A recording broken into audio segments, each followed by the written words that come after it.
South India shopping mall the wedding మంత్ర సరికొత్త wedding collection south India shopping mall. Sir Pawan Kalyan గారిది ఒక్క buzz రావాలి కానీ అది ట్రెండింగ్ అయిపోతుంది అంతే. అంత క్రేజ్ ఆయనకి, అంత ఫాలోయింగ్ ఆయనకి. బేసికల్గా సార్ యాజ్ అ ప్రొడ్యూసర్ ఈ ప్రాజెక్ట్ విషయంలో డ్యూరేషన్ కావచ్చు, ఇన్ని ఇయర్స్ ట్రావెల్ చేయడం కావచ్చు, అప్స్ అండ్ డౌన్స్ కావచ్చు, మీకు బాగా toughest challenge being a producer of Hariharam Veeramallu సినిమాకి ఏమనిపించింది సార్? ఏ సిచ్యువేషన్ అనిపించింది? ద లాంగ్ జర్నీ అందరికీ తెలిసిందే. ఎందుకంటే మధ్యలో కరోనా వచ్చినప్పుడు అందరం అసలు ఇక్కడ లేవు, కనెక్షనే లేదు ఎక్కడ. మళ్ళీ సెకండ్ కరోనాలో అప్పుడు కళ్యాణ్ గారు కూడా కరోనా వచ్చింది. ఆయన బాగా ఫేస్ చేశారు. చాలామంది ఆయన రికవర్ అవ్వాలని మేము అనుకున్నాం.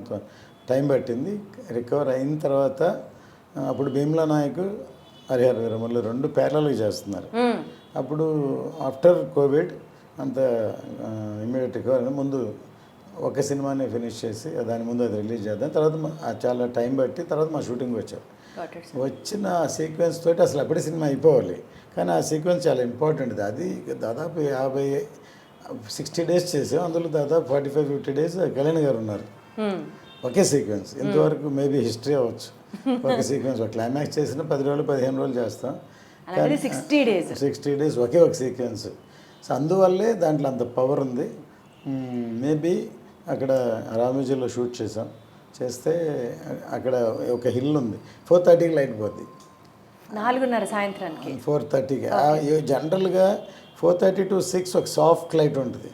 అప్పుడు బాగా ఫాస్ట్గా హార్ష్గా ఉన్నప్పుడు అందరూ టైర్ చేయలేరు, ఎక్కువ వర్క్ జరుగుతుంది. అలాగే అన్ని రోజుల్లో డైలీ 1.5 hours 2 hours పోతే అది 50 రోజుల్లో అదో 15 రోజులు 20 రోజులు పోయినట్టే లెక్క.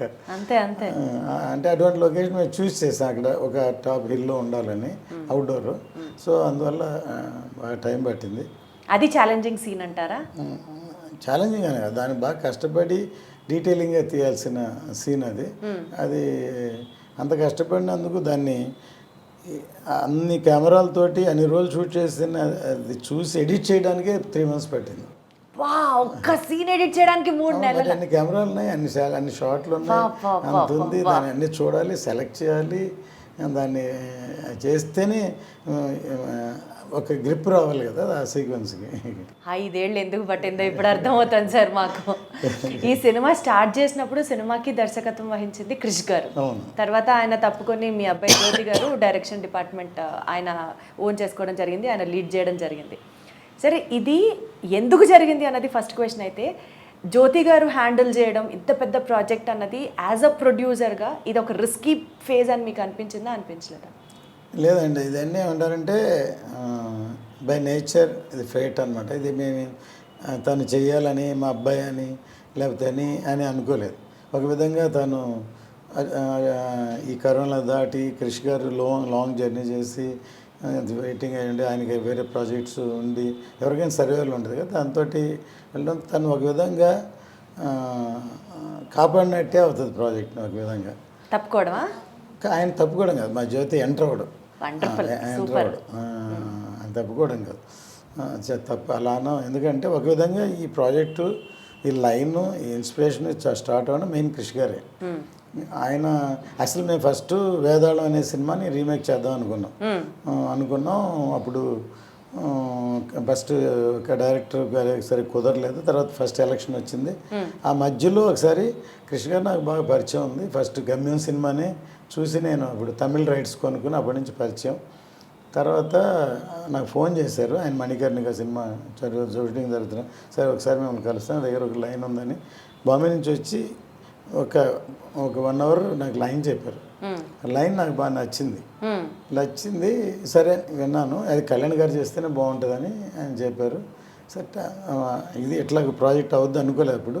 తర్వాత ఆయన ఎలక్షన్ అయిపోయిన తర్వాత ఏం చేద్దాం అని అడిగితే, ఇంకొక ప్రొడ్యూసర్ ఎవరైనా సరే ఇలాంటి సబ్జెక్టు కావాలని కోరుకోరు, చెప్పరు. అదే సినిమాని రీమేక్ చేసేద్దాం అంటే ఫాస్ట్గా అయిపోయేది మీరు అన్నట్టు. కానీ నేను చెప్పాను, ఇలాంటి ఒక లైన్ ఉంది కృషి గారిని చెప్తాను నేను పిలిస్తే అప్పుడు ఆయన నా మీద కృషి గారే చెప్పారు. ఆయన జడ్జిమెంట్ నేను నమ్ముతాను అని చెప్పి కృషి గారికి చెప్పారు. అలా స్టార్ట్ అయింది అనమాట ఈ ప్రాజెక్టు. స్టార్ట్ అయింది. దాని తర్వాత ఫస్ట్ కోవిడ్, సెకండ్ కోవిడ్ ఇవన్నీ క్రాస్ అయ్యి టైం పట్టింది. దానివల్ల లేట్ అవుతుంది ప్రాజెక్ట్. చాలా సంవత్సరాలు అవ్వడంతో తనకి వేరే కమిట్మెంట్ ఉందని తర్వాత తనే చెప్పి తన ఇష్టపరంగా తన జ్యోతిని చేయమని దాన్ని జ్యోతి గారు రెస్పాన్సిబిలిటీ తీసుకున్నప్పటి నుంచి ఇంకా ఎంత అంటే ఒక డైరెక్టర్ ఒక ప్రాజెక్ట్ని సగం కాలం నడిపించిన తర్వాత ఆ బాధ్యత తీసుకోవడం అనేది ఇంకా ఎక్కువ ప్రెషర్. అసలు యాక్చువల్గా మేము ఫుల్ కథని ఇంకా ఇంకా రాలేదు, చేద్దాం అనుకున్నాం.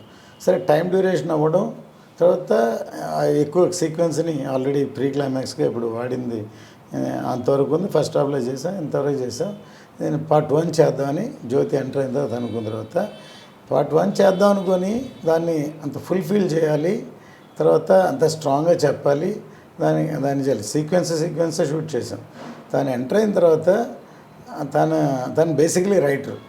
తను చదువుకునేటప్పుడే +2 చదువుతున్నప్పుడే స్నేహం కోసం స్క్రిప్ట్ ఇచ్చాడు తనకి. అప్పుడు ఆ స్క్రిప్టే చూస్తే ఒక ఫ్రెండ్షిప్ గురించి సబ్జెక్ట్ స్నేహం కోసం, అది ఒక ఎల్డర్లీ పీపుల్, మెచ్యూర్డ్ పీపుల్ రాసేది. నేను ఆ కథ ఫస్ట్ నాకు చెప్పలేదు, తను అసలు అప్పుడే మేబీ అక్కడి నుంచి స్టార్ట్ అయింది. మేము ఒక డిస్కషన్లో ఉంటే కేఎస్ రవికుమార్ గారు డైరెక్టర్, దానికి డిస్కషన్లో ఉంటే నేను ఎందుకు మా అబ్బాయి కూడా ఇప్పుడెప్పుడు స్కూల్లో చదువుతున్నాడు, ఏదో ప్లే రాసి అందరూ చేస్తూ మేమని పిలవండి డిస్కషన్కి పిలిస్తే డిస్కషన్ ఇది మేము చేసేది తనకి నచ్చలేదు. 1 డేలో ఆ కథ అనుకొని డైరెక్టర్ నెక్స్ట్ వస్తే మేము లేము డైరెక్టర్కి చెప్పాడు. ఆయన ఆశ్చర్యపోయి సరే మీ డాడీకి చెప్పావా అన్నారు. చెప్పలేదు సార్ అని చెప్పాడు. సరే నేను రాగానే నాకు చెప్పారు, మీ అబ్బాయి ఒక కథ చెప్పాడు, నాకు నచ్చింది, మీరు కూడా ఒకసారి వినండి అని. పొద్దున్నే 5 గంటలకు లేపేశాడు నన్ను. డాడీ అప్పుడు చాలా యంగ్ అనమాట, ఈ కథ వినండి అని అంటే నేను షాక్ అయిపోయాను ఫస్ట్. ఎందుకంటే ఒక చిన్న కుర్రాడు +2 చదువుతున్నాడు, లవ్ స్టోరీ లేకపోతే యూత్ స్టోరీ చెప్తారు, కానీ అంత మెచ్యూర్డ్ నీకు ఎలా వచ్చింది ఐడియా అని అడిగాను. తను చెప్పిన ఎగ్జాంపుల్ ఇంకా షాక్ అయిపోయాను. ఒక తెనాలి రామకృష్ణ, కృష్ణదేవరాయ, ఇద్దరు ఫ్రెండ్స్ డాడీ, వాళ్ళిద్దరిని విడగొట్టడానికి ఒక స్త్రీని ప్రవేశించారు. అది షాక్ అయిపోయాను. సరే ఓకే, దానికి ఒక ఫ్లాష్ బ్యాక్ క్రియేట్ చేసి ఇది ఎలా చేశాను. ఇన్స్పిరేషన్ నాకు డైరెక్టర్ శంకర్ గారు, ఆయన కథని దాచి జెంటిల్మెన్లో మొత్తం కథ చెప్పి తర్వాత ఫ్లాష్ బ్యాక్ ఏంటని చెప్పారు. అది చెప్పాను, షాక్ అయిపోయి నవ్వి నేను డైరెక్టర్తో నచ్చిందని చెప్పాను. ఫస్ట్ దాంట్లో మెయిన్ శరత్ కుమార్, శివాజీ గణేషన్ గారు అని డిసైడ్ అయ్యి ఆయనకి అడ్వాన్స్ కూడా ఇచ్చాం. ఆ తర్వాత అది జరగలేదు, ప్రాజెక్టే డ్రాప్ చేద్దాం అనుకున్నా. తర్వాత కేసరావు కుమార్, విజయ్ కుమార్తో చేద్దామని అలాగే మొదలై తమిళలో చేసాం. ఇది ఎందుకు చెప్తున్నా అంటే తను ఇంతవరకు చేసిన అవకాశాలు 1-2 లవ్ స్టోరీలు చేశారు.